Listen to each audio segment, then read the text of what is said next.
Elle hésite, elle frémit. Son courage l'abandonne.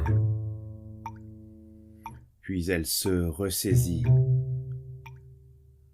descend de sa chariote. Puis ses chevaux s'emballent, comme un avertissement. Sa décision est prise, n'en déplaise au carcan. La voilà sur le seuil, jatte pleine, veine creuse. Mon lait apaisera-t-il cette bête furieuse? Mais ses craintes seront bien assez tôt soldées. 2-3 coups timorés, Léonie a frappé. Le bon Dieu a-t-il des malices à faire se rencontrer 2 êtres aussi lointains, antithèses entichées? Le lys et le bousier. Et les 3 coups résonnent, comme la poudre et le feu.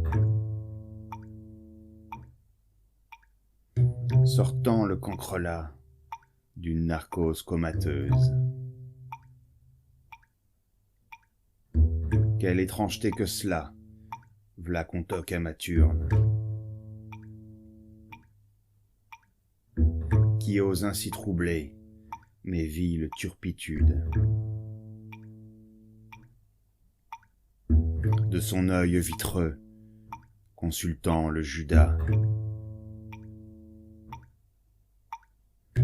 Il n'avait jamais goûté plus heureux minois. Mais pareille visite ne put être qu'un traquet pour le conduire en geôle ou vers quelque gibet. Le bon Dieu a-t-il des délices à faire s'entrechoquer 2 ennemis de sort, des antidestinés? Le lys et le bousier. Raison lui interdit, mais ses mains font l'inverse. Et pour la première fois, entrebâille sa herse. Je vous porte du lait, dit-elle glacée d'effroi. L'effroi devient pitié, puis la pitié émoi. Et lui tombant à terre devant tant de bonté, ne sachant plus que faire, à quel diable se vouer? Tant d'années à construire son âme forteresse, mise à bas en un souffle de cette chanoinesse. Le bon Dieu a-t-il quelque rire à mettre côte à côte, candeur et cancer, catharsis expurgée? Le lys et le bousier. Et la voilà qui fond sur lui, déliquescente. Elle le connaît à peine, mais sait ce qui le hante.